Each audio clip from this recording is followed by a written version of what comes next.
आज हम 2026 में खड़े हैं, हमारी पब्लिक हेल्थ पे स्पेंडिंग मात्र 0.5% ऑफ जीडीपी। हम अपने लक्ष्य से कोसों मील दूर हैं। जहां यूएस में 18% ऑफ जीडीपी हेल्थ केयर पे खर्च होता है, यूके में 12%, जर्मनी में 13%, स्वीडन में, नेदरलैंड में, डेनमार्क में, जापान में, स्पेन में 10% ऑफ जीडीपी खर्च होता है, क्योंकि वो देश जानते हैं कि जान है तो जहान है। लेकिन हमारे देश में मात्र 0.5% ऑफ जीडीपी हम अपने हेल्थ पे खर्च करते हैं। और इसके चलते आलम यह है कि सरकारी अस्पताल में अगर आप चले जाइए, which is called the backbone of India's health care, वहां पर आपको पुरानी जर्जर बिल्डिंग मिलेंगी, मैसिवली अंडरस्टाफ्ड हॉस्पिटल मिलेगा, ओवरवर्क डॉक्टर मिलेंगे, पॉपुलेशन के हिसाब से बेड नहीं मिलेगा, जांच के लिए मशीनें नहीं हैं, दवाइयों की कमी है, और अगर इलाज की, ऑपरेशन की डेट मिल भी जाए तो वो डेट इतनी दूर होती है तब तक मरीज चल बसता है। Sir, the reality is that Covid made us realise and it was a wake up call for India's public health infrastructure. And I want to ask the house today, are we prepared,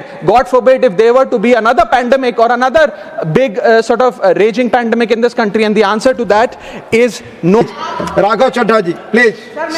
sir अक्सर देखा जाता है जब वित्त मंत्री budget पेश करती हैं तो रूलिंग कोalition के जो एमपीज हैं, जो ट्रेजरी बेंचेस पर बैठते हैं, वो सरकार की तारीफ करते हैं और कहते हैं कि इससे भारतीय अर्थव्यवस्था में क्रांति आ जाएगी इस बजट से।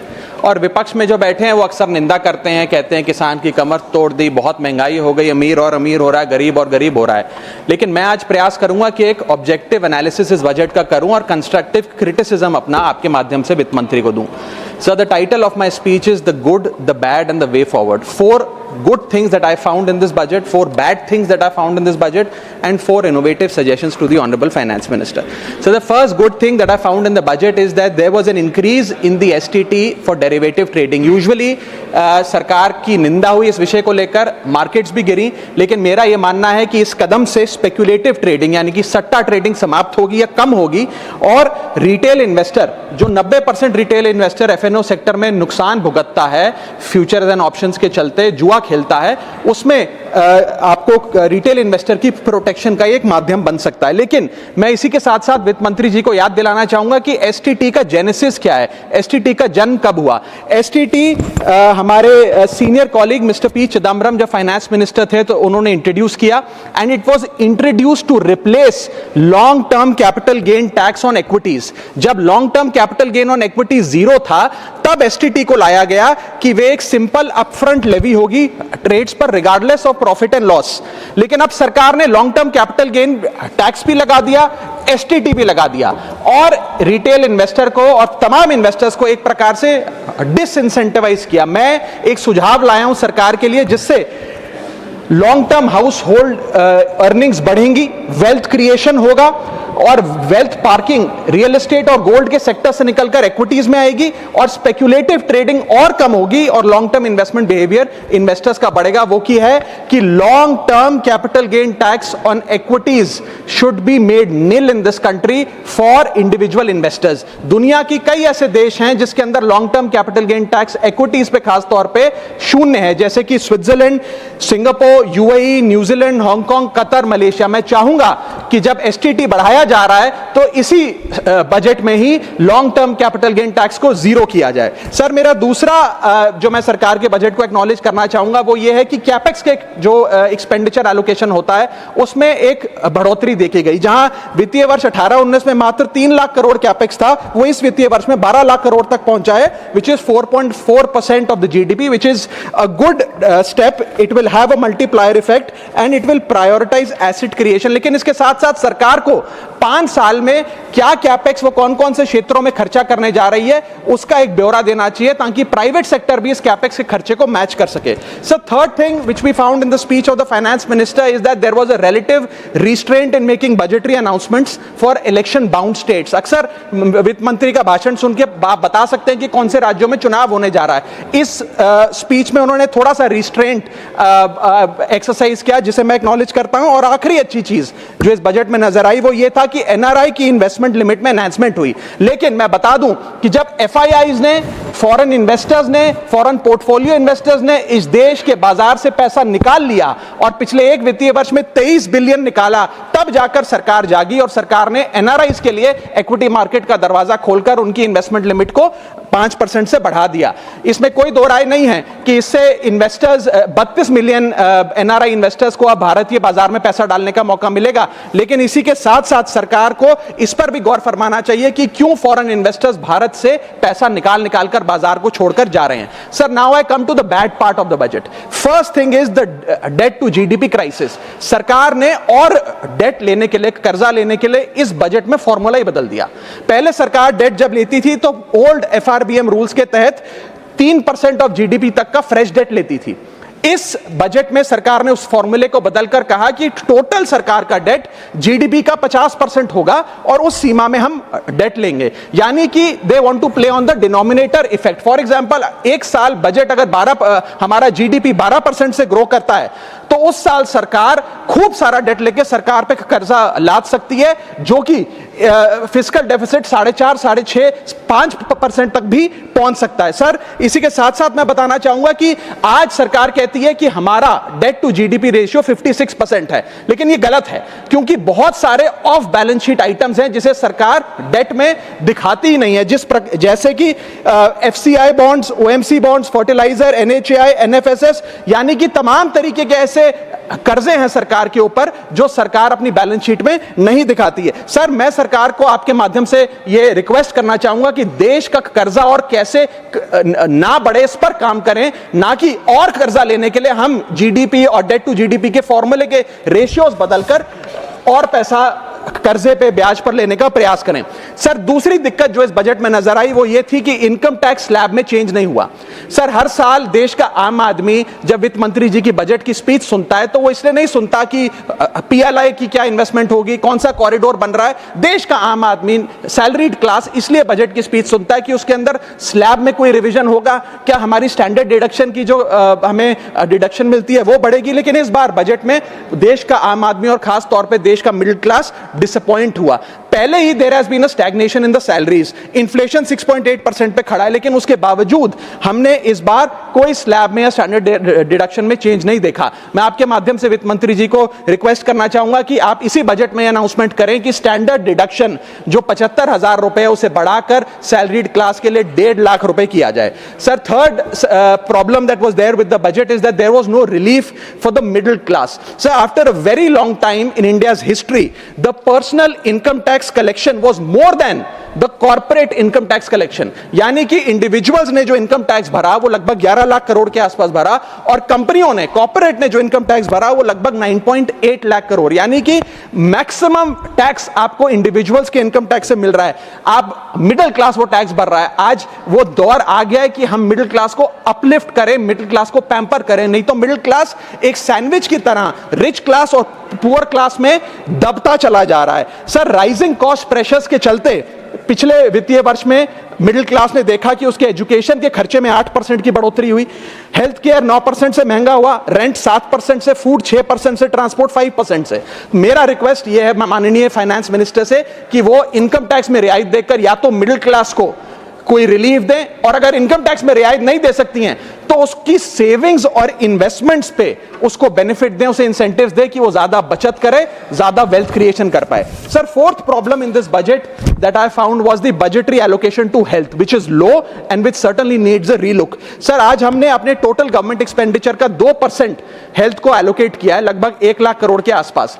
नेशनल हेल्थ पॉलिसी 2017 बताती है सर, और सरकार का ये अपना ऑब्जेक्टिव रहा है, गोल रहा है, that spending on public health should be 2.5% of GDP.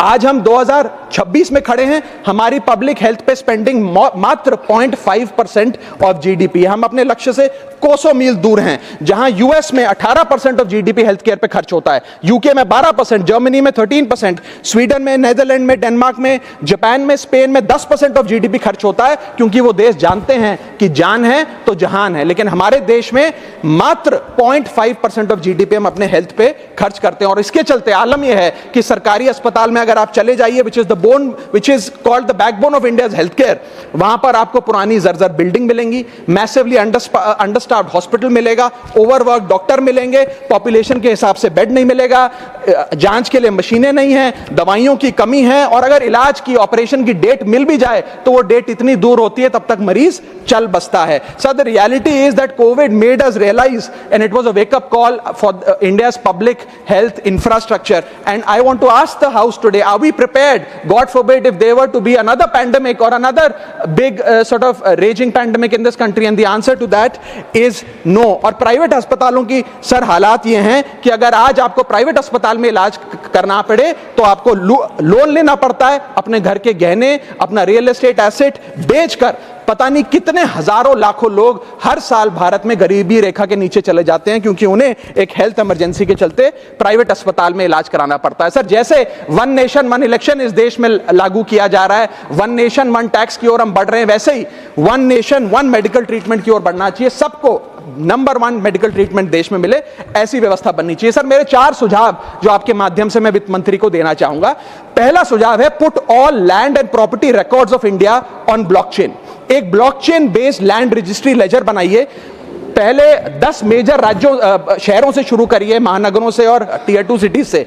जिस लेजर में, जिस ब्लॉकचेन लेजर में हर रिकॉर्ड, हर सेल, हर म्यूटेशन, हर इनहेरिटेंस को एक डिजिटल रिकॉर्ड बुक में डाला जाएगा, जो एक ब्लॉकचेन लेजर होगा, जो टाइम स्टैम्प्ड होगा, टेम्पर प्रूफ होगा, 100% ट्रांसपेरेंट होगा, और रियल टाइम प्रॉपर्टी ट्रैकिंग आप उसे कर सकेंगे, जिसके चलते इंस्टेंट टाइटल वेरिफिकेशन होगा. आज सर, हमारा जो रियल एस्टेट का, लैंड एंड प्रॉपर्टी रिकॉर्ड का जो बाजार है, उसमें अटर कियोस है. कियोस इसलिए है कि लोगों को रजिस्ट्रार के दफ्तर के बाहर धक्के लग रहे हैं, दलालों ने उन अफसरों पे पूरी तरीके से कब्जा किया हुआ है, प्रॉपर्टी टैक्स में चोरी होती है, सर्कल रेट को एक्सप्लॉइट करके कैश में प्रॉपर्टियां खरीदी जाती हैं, फर्जी कागज, कब्जे, टाइटल डिस्प्यूट, न जाने क्या क्या चल रहा है, जिसके चलते आज 66% of India civil disputes are land disputes. 45% of properties lack clear title in India. India ranks 133 out of 190 in property registration efficiency. 48% of our properties are under dispute, and the average time taken by civil courts to resolve these disputes is 7 years. And 6.2 crore property documents are pending digitization. वो तहसीलदार के दफ्तर में पड़े या registrar के दफ्तर में, उनका डिजिटाइजेशन अभी तक नहीं हुआ. इन सारी बीमारियों का एक ही दवा है, that is national blockchain registry, जिसके चलते प्रॉपर्टी डिस्प्यूट समाप्त होंगे, मिडिल क्लास की वेल्थ अनलॉक होगी क्योंकि वे और ब्याज पे पैसा ले पाएंगे, प्रॉपर्टी टैक्स की कंप्लायंस बढ़ेगी, और रीट्स जैसे इन्वेस्टमेंट व्हीकल्स को ब्लॉकचेन वेरीफाइड टाइटल मिलेंगे, उसमें भी बढ़ोतरी देखी जाएगी.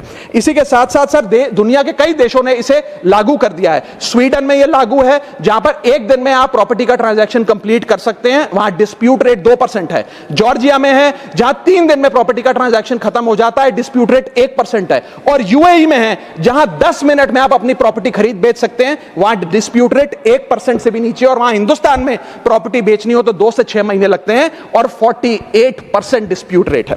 सर, मेरा दूसरा सुझाव है, inflation linked salary revision act. Bharat में वेजेस को इंडेक्स करिए महंगाई से. वित्तीय वर्ष 18 से लेकर वित्तीय वर्ष 26 में हमने देखा कि real wages for the salaried class में 16% की गिरावट आई. ये गिरावट का मतलब इन सालों में जितनी महंगाई थी, जिस स्तर पे महंगाई बढ़ी, उस स्तर पे वेजेस नहीं बढ़ी, जिसके चलते 16% की गिरावट रियल वेजेस में देखी गई. इसीलिए mandatory wage indexation formula is the need of the hour, and the government must look at it. इसके चलते तमाम फॉर्मल सेक्टर्स में, corporate, shops, factories, gig workers, सबको इन्फ्लेशन इंडेक्स वेज हाइक मिलेगा. और सरकार के मुलाजिम को तो मिलता ही है, हर साल डियरनेस अलाउंस मिलता है, उसके बाद आप हर कुछ सालों में पे कमीशन लागू होता है. इससे आप 20 करोड़ आबादी, which is 45% of India's total workforce, आप उसे एड्रेस कर पाएंगे.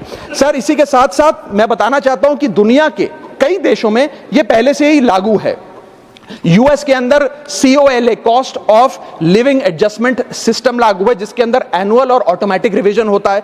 जर्मनी के अंदर हर 18 से 24 महीने के अंदर महंगाई के अनुसार सैलरी बढ़ा दी जाती है। जापान के अंदर शिंटो मेथड यूज होता है जिसमें annual inflation index wage hike दी जाती है, और बेल्जियम में ऑटोमेटिक इंडेक्सेशन लॉ है जिसमें क्वार्टरली बेसिस पर एम्प्लॉइज की सैलरी बढ़ाई जाती है। Sir, India is one of the only countries in major economies where 85% of our formal workforce has zero statutory inflation protection. We are at the mercy of the employer discretion and our own negotiation power to raise our salaries. इसके साथ साथ मुझे लगता है कि एक minimum increase based on inflation होना चाहिए। मेरा थर्ड सुझाव माननीय वित्त मंत्री जी को रहेगा कि स्टेट कैपिटल एक्सपेंडिचर की matching grant, matching funding centre दे, यानी कि हर 1 रुपया जो राज्य की सरकार कैपेक्स पे, कैपिटल एक्सपेंडिचर पे, एसेट क्रिएशन पे खर्च करती है, उसकी मैचिंग ग्रांट 1 रुपया केंद्र द्वारा राज्यों को दिया जाना चाहिए, not as loan but as a grant. आज स्टेट कैपेक्स में 2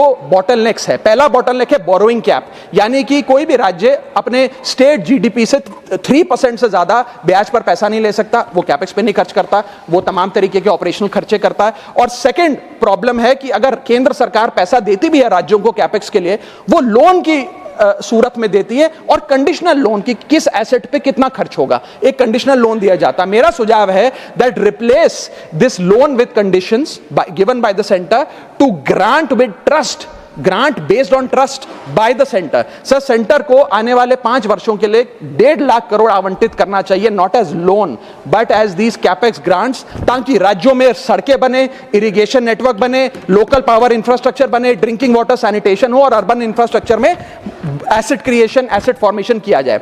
as not as loan, not on interest, not with principal and with no conditionality. अगर ऐसा होता है तो सबसे पहले तो स्टेट की बैलेंस शीट में this grant will not sit as debt, state की बैलेंस शीट सुंदर होगी, बेहतर होगी। दूसरा, खुलकर राज्य कैपेक्स पर खर्च कर पाएंगे। Third, it will be a high growth and a high job creator, एक ग्रोथ मल्टीप्लायर और जॉब क्रिएटर के तौर पे इसका इस्तेमाल होगा, क्योंकि हर 1 रुपया जो आप कैपेक्स पे खर्च करते हैं उससे भारत का जीडीपी 2 से 3 रुपए बढ़ता है in a span of 3 to 5 years। Cooperative federalism मजबूत होगा, और साथ ही साथ states will become builders and not borrowers in the eyes of the centre. Sir, मेरा चौथा सुझाव जो माननीय वित्त मंत्री जी के लिए है वो ये है कि legalise virtual digital assets as an asset class. India में अभी सर वैसे ही डी फैक्टो लीगलाइज टैक्सेशन है वर्चुअल डिजिटल एसेट्स, यानी कि crypto currency, stable coin et cetera, क्योंकि अगर उनकी खरीद बेच पर कोई मुनाफा होता है तो 30% फ्लैट इनकम टैक्स लगता है, और 1% ट्रांजैक्शन टैक्स जो अपनी वस्तु बेच रहा है उसे सरकार को जमा कराना पड़ता है। But they are somehow not recognised as an asset class. VDS जो वर्चुअल डिजिटल एसेट्स है, इन्हें एक एसेट क्लास का दर्जा नहीं दिया गया, जिसके चलते कोई डेडिकेटेड लाइसेंसिंग लॉ नहीं है, कोई क्लियर कंज्यूमर या इन्वेस्टर प्रोटेक्शन कानून नहीं है, AML कानून यानी कि एंटी मनी लॉन्ड्रिंग गाइडलाइंस और डायरेक्शंस इस एसेट क्लास के लिए नहीं है, and there is of course no explicit legal classification. As a result what has happened is that 4.8 lakh crore trade in this virtual digital assets has moved offshore. Bharat के बाहर निकलकर वो अन्य देशों में, दुबई, सिंगापुर, मलेशिया और अन्य देशों में इसका ट्रेड हो रहा है जो भारतीय कर रहे हैं। Second thing that has happened is that 73% of India's crypto trading volume in financial year 25 has moved to offshore exchanges. What has further happened is that 180 virtual digital asset startups have moved to countries like Dubai and Singapore, and as a result जो देश, भारत देश के 12 करोड़ ऐसे लोग हैं जो इन virtual digital assets में, crypto में, RWA यानी कि रियल वर्ल्ड एसेट में, स्टेबल कॉइन में इन्वेस्ट करना चाहते हैं, वो ऑफशोर जाकर इन्वेस्ट कर रहे हैं। जरूरत है कि हम कंप्लायंस हिंदुस्तान में लागू करें, उसे हेविली रेगुलेट करें, लेकिन उसे ऑनशोर लाएं। इसके चलते अगर ऐसा होता है तो सरकार के खजाने में 15 से 20 हजार करोड़ रुपए का इजाफा होगा, उन्हें उतना टैक्स मिलेगा।